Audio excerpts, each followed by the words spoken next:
The salt cedar leaves were brittle skeletons, clutching at a wind that offered no relief, only the grit of the sun-scorched earth. It was a wind that scoured moisture from the lips and hope from the heart. Nalin lay pressed into the shallow curve of a dry wash, the cracked mud a mirror of the sky above, vast, pale, and merciless. Beside her, huddled under the thin shade of her own body, was Annaba, her breath a shallow rasp. A few feet away, Cully, the youngest, had ceased her quiet weeping hours ago, a silence more terrifying than any sound. Nalin, at 17 winters, was the eldest, a mantle that felt like a burial shroud. It was her duty to find water, to find food, to find a path away from the memory of rifle fire and the scent of burning lodges. It was her duty to keep them alive, and she was failing. The hunger was a hollow ache, a familiar companion for 3 days. But the thirst was a predator. It stalked the edges of her thoughts, blurring the horizon into a shimmering haze and filling her mouth with the taste of dust and despair. She had tried digging in the bend of the wash where dampness might linger, her fingers raw and bleeding for a handful of wet sand she could only press to Cully's lips. It was not enough. Vultures circled high above, patient as the stones. They knew the way of this land. They knew that all things eventually came to rest. Nalin watched them, her own spirit feeling as if it were detaching, ready to spiral upward on the next thermal. She felt a profound, crushing loneliness, an isolation so complete it was a physical weight on her chest. Her people were scattered, gone. Her parents, she could not allow the images to form. Not now. Now, she had to be the rock, the root, the shade. But the rock was crumbling. A sound, alien and unwelcome, cut through the drone of insects. The rhythmic crunch of a horse's hooves on gravel. It was slow, deliberate, not the frantic pace of a patrol, but something more measured, more confident. Nalin's heart ceased. She pulled Annaba tighter, her hand moving instinctively to cover her sister's mouth. She gestured silently to Cully, a sharp, desperate command to remain still. Soldiers. It had to be. Or worse, settlers who saw them as little more than vermin. She peered through the brittle branches of a dead mesquite. The horse came into view first. It was a magnificent animal, a deep bay with a coat that shone like polished mahogany even under the punishing sun. It was not a cavalry mount. This was a rich man's horse, strong-limbed and well-fed. And the rider, he was not a soldier. He wore dark, practical trousers and a gray shirt, clean despite the dust. His hat was wide-brimmed and of good quality. A repeating rifle was sheathed in a leather scabbard at his side, the metal and wood oiled and cared for. He moved with the landscape, not against it, his eyes scanning, missing nothing. He was a white man, but of a kind Nalin had never seen before. Prospectors were ragged, their eyes wild with feverish dreams. Ranchers were weathered and loud. Soldiers were uniformed and cruel. This man was quiet, contained, his stillness a force of its own. He stopped his horse 20 yards from their hiding place. He did not seem to have seen them, yet he dismounted as if he had reached a destination. He moved with an unhurried grace that set every nerve in Nalin's body on edge. He was too calm. He reached for a canteen on his saddle, unstopped it, and drank, the sound of his swallowing an obscenity in the parched air. Nalin felt the desperate, clawing need in her own throat, a betrayal by her own body. He was the enemy. He was the source of all their pain, the face of the world that had shattered theirs. Yet he possessed the one thing that meant life. His gaze swept over the wash, and for a heart-stopping second his eyes met hers. They were gray, the color of river stones under deep water. There was no flicker of surprise, no triumph, only a steady, unnerving assessment. He had known they were there all along. Fear, cold and sharp, pierced through Nalin's exhaustion. This was the end. He would call out, and others would come, or he would simply raise the rifle and finish the job the soldiers had started. She braced herself, trying to make her body a shield for her sisters, a final, futile act of love. But he did not raise the rifle. He did not call out. He slowly, deliberately slung the canteen strap over his shoulder. Then he unstrapped a second, larger water skin from his saddle. His movements were telegraphic, designed to be seen and understood. He held it up, then began a walk toward them. Nolan's mind screamed, "Run! Hide! Fight!" But her body was leaden, anchored by dehydration and despair. Annabeth trembled against her. Cully let out a faint, mewling cry, the sound of a dying kitten. The man stopped 10 feet away. He was tall, his face carved by sun and some private sorrow she could not name. It was a face that kept its secrets. He said nothing. He simply knelt, his joints cracking softly in the immense silence. He placed the water skin on the ground. Then he untied a leather pouch from his belt and set it beside the water skin. He looked at Nalin again, his gaze holding hers for a long moment. It was not a look of pity, which would have been an insult. It was a look of recognition, as if he understood the shape of their suffering, had perhaps known a similar geography of loss himself. He stood up, his movements as fluid and controlled as before. He backed away slowly, never turning his back on them completely. A sign of respect a predator gives to another. He walked back to his horse, mounted, and rode to the crest of a low, stony rise about 100 yards distant. There, he dismounted again, settling into the sparse shade of a Palo Verde tree. He did not leave. He simply waited, watching, a silent, solitary sentinel against the unforgiving sky. Nalin stared at the offering, the dark, sweat-beaded skin of water, the small pouch that likely held food. It could be a trap, a trick. The water could be poisoned, the food a lure to draw them into the open. Her mind, conditioned by years of violence and betrayal, searched for the angle, the hidden danger. But her body cried out for what he offered. Cully's faint cry came again, weaker this time. Annabeth's hand tightened on her arm, a silent plea. The sun beat down. The vultures continued their patient orbit. The man on the hill was as still as the rock he leaned against. He was an enigma, a disruption in the brutal, predictable narrative of her life. He held their lives in his hands, and instead of crushing them, he had offered them a choice. Nalin's gaze fell upon Cully's face, pale and filmed with dust, her lips cracked and bleeding. The choice was not hers to make. It had already been made by thirst, by love, by the simple, desperate imperative to live. Slowly, painfully, forcing her trembling limbs to obey, Nalin began to crawl toward the water. Every inch was a surrender, an admission of defeat, yet it felt like the first step on a path she could not yet see, leading out of the dust and into an unknown future. The water was not a trick. It was cool and clean, the most profound miracle Nalin had ever known. She drank slowly at first, forcing herself to be moderate, then gave the water skin to Annabeth, watching her sister gulp it down with a desperate thirst.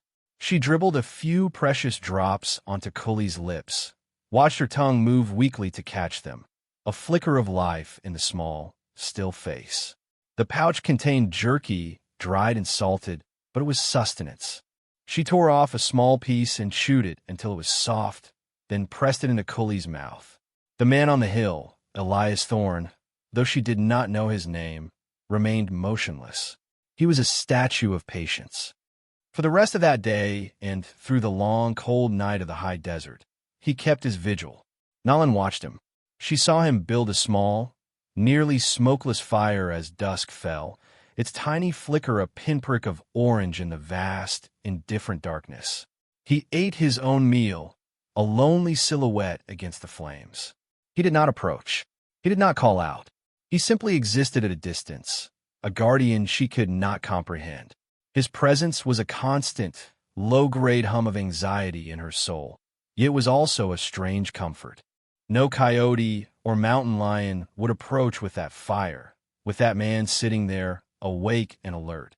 For the first time in days, Nalin allowed herself to sleep, not the thin, exhausted doze of a fugitive, but a deeper, more restorative rest curled around her sisters, one hand on the now half-empty water skin. When dawn broke, painting the eastern mountains in hues of rose and violet, he was still there. Cully's fever had not broken, but the water had brought a degree of lucidity, back to her eyes. She was weak, too weak to walk. Annaba, stronger, sat watching the man with a mixture of fear and fascination. Nalin knew they could not stay here. The wash was a grave if they remained. They had to move, but Cully was a dead weight. As if sensing her dilemma, the man stood. He doused his fire and packed his few belongings with an efficient economy of motion. Then he mounted his horse and rode down from the rise, not directly toward them, but in a slow, circling path that ended with him stopping 50 feet away. He dismounted again. He gestured toward his horse, then toward the distant blue line of mountains to the west. It was a clear invitation. "I will take you there." Nalin's suspicion warred with pragmatism. Who was this man? Why was he helping them? White men did not help Apache. They hunted them, displaced them, killed them. Perhaps he wanted slaves. Perhaps he was taking them to a fort for a reward. Every instinct honed by a lifetime of conflict screamed at her to refuse, to maintain her pride, her independence, even if it meant dying here. But then she looked at Cully, whose life was a guttering flame. Pride was a luxury for those who were not responsible for the lives of others. She stood tall, pulling the worn fabric of her dress straight. She met the man's gaze across the sunlit expanse. She gave a single, sharp nod. It was a compact, a treaty signed in the dust between two disparate worlds. A flicker of something, relief, perhaps, passed through his stone-gray eyes. He led the horse closer. He was even taller up close, his shadow falling over them. He smelled of leather, horse, and the clean scent of the sagebrush. He knelt by Cully, his hand surprisingly gentle as he examined her. He gestured again, a question in his eyes. Nalin nodded once more. With a strength that seemed effortless, he lifted Cully and settled her in front of the saddle. He then looked to Annaba and Nalin. There was room for one more to ride, but not two. He pointed to Annaba, then to the horse. Nalin understood. He wanted the younger, more vulnerable sister to ride with the weakest. He would walk alongside Nalin. This small act of consideration chipped away another piece of her hardened distrust. He was not thinking of his own comfort. The journey was a silent, walking dream. The sun climbed, and the heat intensified. The man, Elias, set a slow, steady pace that Nalin could match. He did not try to speak. The silence between them was not empty. It was filled with the rhythmic plod of the horse's hooves, the creak of leather, the whisper of the wind, and the unspoken questions that hung in the air. Nalin observed everything about him. The way his hand rested near the pistol on his hip, a gesture of readiness, not aggression. The fine lines around his eyes, suggesting he had spent years squinting into this same sun. The calluses on his hands, which spoke of hard labor, yet were clean, a contradiction that defined him. He was wealthy. That much was clear from his gear, but he was no soft city dweller. He was as much a creature of this harsh land as she was. Days bled into one another. Each evening, he would make camp, share his food, and take the first watch. He gave them the space to attend to their private needs, turning his back with a quiet respect for their modesty that was more profound than any spoken courtesy. He found water in places Nalin would have overlooked, a seep at the base of a rock outcropping, a patch of green that signaled a hidden spring. He knew the land, its secrets, and its rhythms. He was not a stranger here. One evening, as a storm gathered on the horizon, its dark belly lit by flashes of lightning, he handed Nalin a heavy wool blanket. The temperature had plummeted with the approaching rain. She wrapped it around Annaba and Cully, who were huddled together. He saw her shiver in her thin dress and held out his own long coat, a heavy canvas duster. She hesitated. To accept it felt like another surrender, a deeper intimacy she was not ready for. He did not press. He simply laid it on a rock near her and went back to tending the fire, his back to her. The wind rose, cold and sharp. Nalin took the coat. It was heavy, smelling of him, and impossibly warm. As she pulled it around her shoulders, she felt a strange, unwelcome tear slide down her cheek. It was the first she had shed since the attack. It was not a tear of grief, but of a confusing, painful gratitude. This silent, stoic man was showing her more kindness than she had ever known from his people, It was undoing her, breaking down the wall she had so carefully built to survive. She was beginning to trust him, and that was the most terrifying thing of all. They reached his home at the end of the 5th day. It was not a home so much as a fortress, tucked into the mouth of a narrow canyon, invisible until you were nearly upon it. The house was built of thick adobe and dark timber, solid and unadorned, blending seamlessly with the red rock cliffs that rose behind it. A stone wall, high and defensible, enclosed a small courtyard where a spring-fed trough provided clean water for his horse. A corral, a small barn, and a blacksmith's forge stood nearby. It was a self-sufficient world, a kingdom of one. It was a place built for solitude, for keeping the world at bay. Elias slid from the horse and gently lifted Cully down. Her fever had broken during the journey, and while she was still weak, the life had returned to her eyes. He carried her inside without a word. Nalin and Annaba followed, stepping across the threshold into a space that was both shocking and bewildering. The interior was simple but filled with objects of quiet expense. Polished wooden floors were partially covered by woven Navajo rugs of intricate design. A large stone fireplace dominated one wall. Books, hundreds of them, lined shelves that reached the ceiling. There was a large, comfortable-looking leather chair, a sturdy table, and a well-equipped kitchen area with iron pots and pans hanging from hooks. It was a civilized space carved into the heart of the wilderness. It was a space, and now they were in it. He settled Cully onto a soft bed in a small adjoining room, pulling a thick quilt over her. He then returned to the main room and gestured for Nalin and Annaba to sit at the table. He moved to the kitchen area, stoked a fire in the cast-iron stove, and began preparing a meal. The smell of frying bacon and coffee soon filled the room, aromas so foreign and yet so powerfully comforting that Nalin felt a wave of dizziness. He worked with the same quiet competence he did everything else. He placed plates of food before them, bacon, beans, and freshly baked biscuits. For people who had been starving for days, it was a feast beyond imagining. They ate in silence. Nalin watched him. He ate little himself, his attention focused on them, ensuring they had enough. After the meal, he banked the fire and indicated 2 more beds in another small room. "You are safe here," he said. The words were rough, as if his voice wasn't used to speaking. It was the first time he had spoken to them in English, a language Nalin understood more than she let on, a skill learned from furtive listening at trading posts and agency offices. The sound of his voice, low and resonant, was another piece of the puzzle. A fragile peace settled over the canyon in the following weeks. Cully regained her strength, her childish laughter eventually echoing off the stone walls of the courtyard. Annaba, always curious, explored the small ranch, her initial fear of Elias slowly replaced by a quiet reverence. Nalin found herself falling into a routine. She helped with chores, her knowledge of plants allowing her to find edible greens and herbs in the canyon, adding them to their meals. She learned to mend their clothes with the needles and thread he provided. A silent partnership formed between them. He would chop wood, she would carry it in. He would hunt, she would help prepare the meat. Words remained sparse, unnecessary. They communicated through gestures, through shared tasks, through the quiet language of mutual existence. Nalin learned him in pieces. She saw the way he would sometimes stare at the horizon, his face a mask of profound grief. She found a small, tarnished silver locket in a drawer, and when he saw her holding it, his face closed down so completely that she never opened the drawer again. He was a man nursing a deep wound, and this fortress he had built was not just to keep the world out, but perhaps to keep his own pain in. One afternoon, he found her staring at the books. He pulled one down.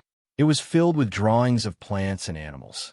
He opened it to a picture of a Gila monster, pointed to it, and said the English word. Then he looked at her expectantly. "Doidit," she said, giving the Apache name. A small, rare smile touched his lips. This became their ritual. They began to exchange words, building a fragile bridge between their 2 worlds, one word at a time. The peace was an illusion. Nalin knew it. The world was not as distant as the canyon walls made it seem. The threat came on a hot, still afternoon when the air was thick with the smell of an approaching thunderstorm. 6 riders appeared at the mouth of the canyon, their forms wavering in the heat. They were not soldiers.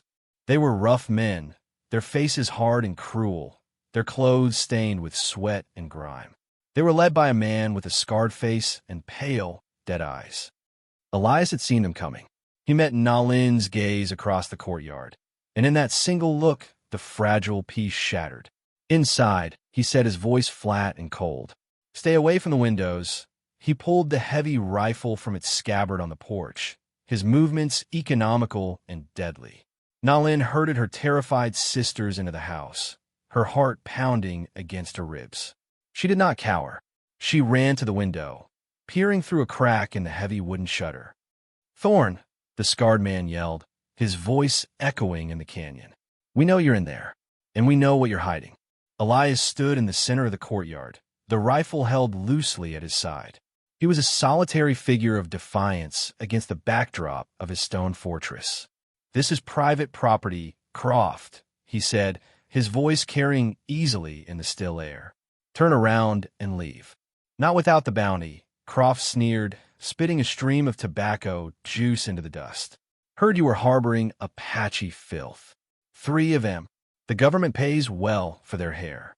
We'll take the girls, and we'll take whatever else you've got in that fancy house of yours." Nalin's blood ran cold. Bounty. They were hunting them for their scalps. The image of a blade against her sister's hair, the casual brutality of it, filled her with a white-hot rage that burned away the last of her fear. She looked around the room, her eyes landing on the fireplace.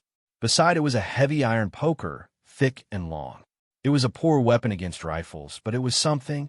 She would not hide. She would not be livestock led to a slaughter. Outside, the standoff intensified. "You're a fool, Thorn," Croft continued, his men spreading out, flanking him. "A rich man playing at being a hermit. You should have stayed back east. This is our land. We decide who gets to live on it."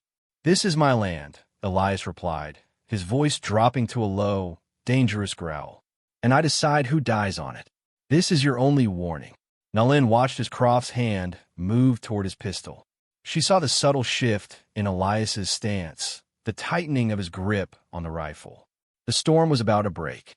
In that moment, watching him stand between her family and a brutal death, she understood. His solitude was not weakness. It was a carefully constructed defense. His kindness was not a trick. It was the core of a man who had lost everything and was now determined to protect the little he had found. He was protecting them, and she would protect him. Clutching the poker, she moved from the window to the heavy wooden door, her heart a steady, cold drum. The girl who had hidden in a dry wash was gone. A warrior stood in her place. The first crack of thunder was indistinguishable from the first gunshot.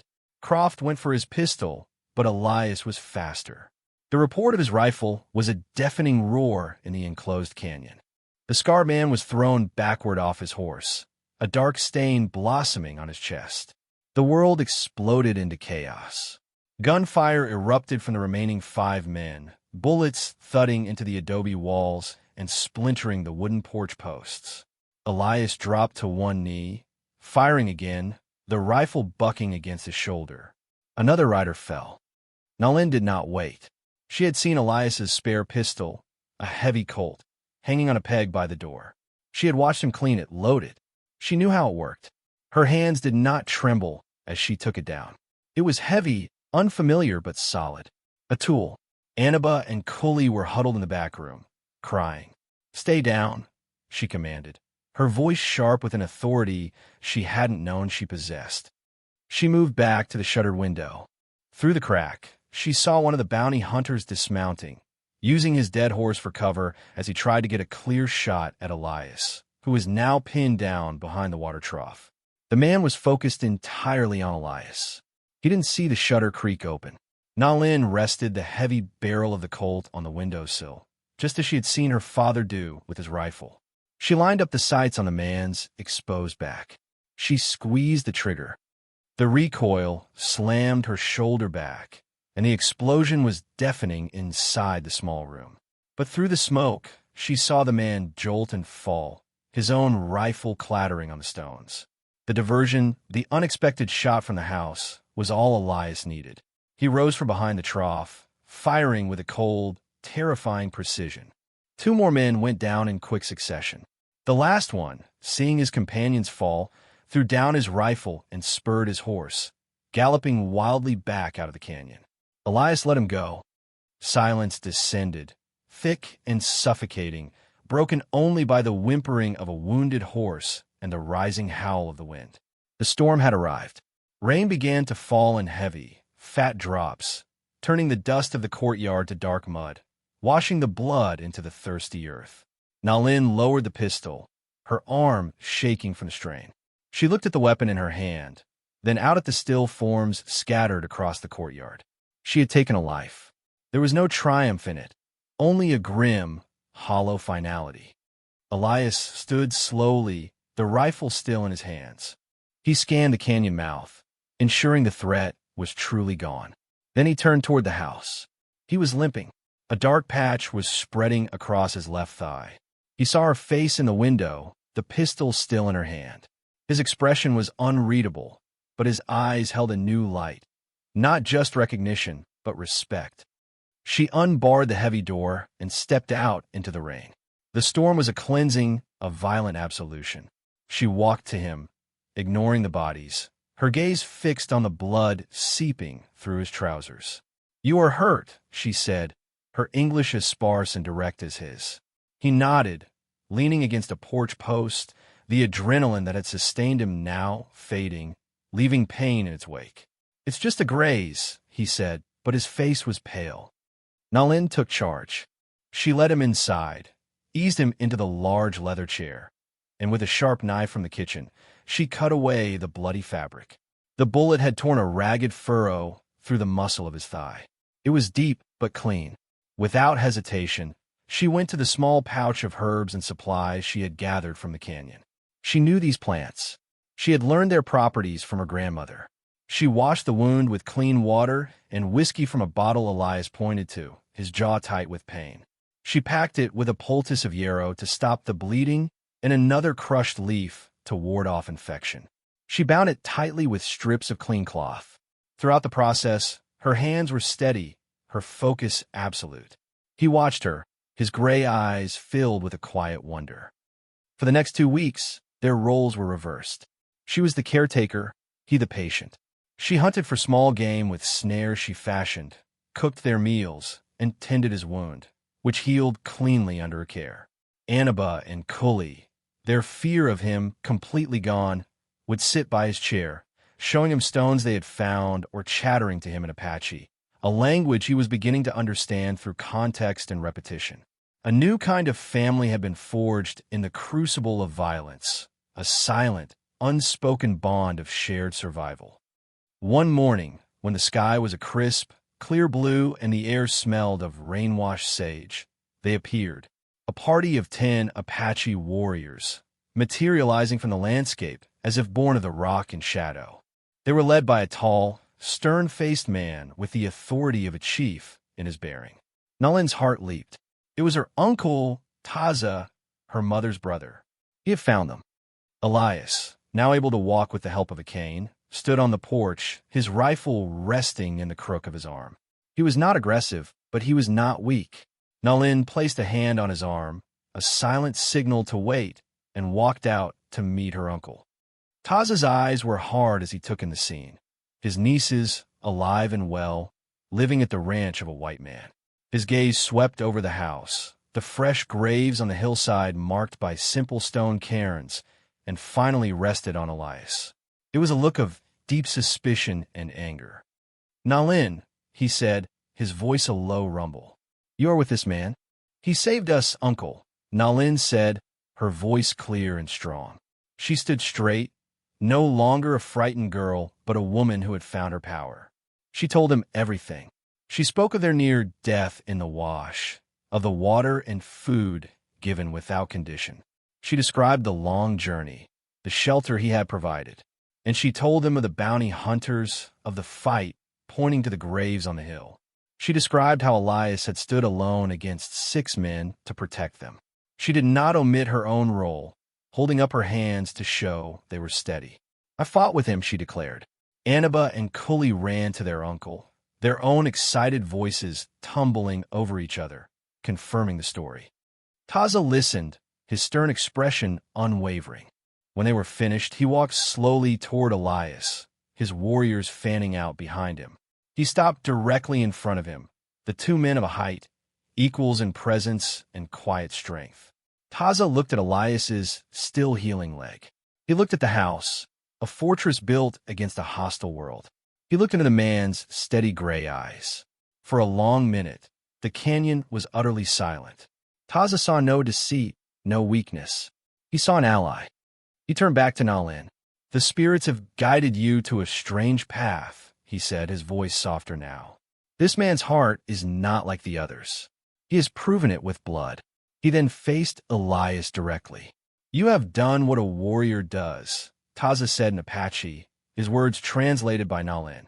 "You have protected my family. For this, the debt is ours. This land you call yours is now under my protection. No Apache will raid here. Any who trouble you will have to answer to me. You are Inditisk, a white friend. It was an honor of the highest order, a pact that made Elias more than just a landowner. It made him a part of their world, granting him a sanctuary more powerful than any stone wall. His fate, once that of a wealthy, haunted recluse, was now inextricably linked with the people of this land." Taza offered his nieces the chance to return with him. Nalin looked at her sisters, who now looked at the adobe house as a home. She looked at Elias, whose stoic face betrayed a flicker of deep emotion. She thought of the future. Returning to her people meant returning to a life of running, of fighting, of uncertainty. Staying here was something else. A beginning. "We will stay for now," Nalin said to her uncle. "This is our home." Taza nodded, understanding in his eyes. He and his warriors departed as silently as they had arrived, melting back into the landscape. Nalin, Elias, and the two young girls were left standing in the courtyard. The silence that remained was not empty or tense, but full of unspoken possibility. Elias looked at Nalin, and for the first time, a true, unguarded smile reached his eyes. He had risked his life for 3 strangers, and in doing so had found not just allies, but a purpose, a family, a place to finally heal his own wounded heart. Nalin looked back at him, her own heart no longer driven by fear or the duty to survive, but by the quiet, resilient promise of a new day. The harsh land had taken everything from her, and then, in the most unexpected way, it had given it all back. Here, in this canyon nestled between 2 worlds, a new story would be written.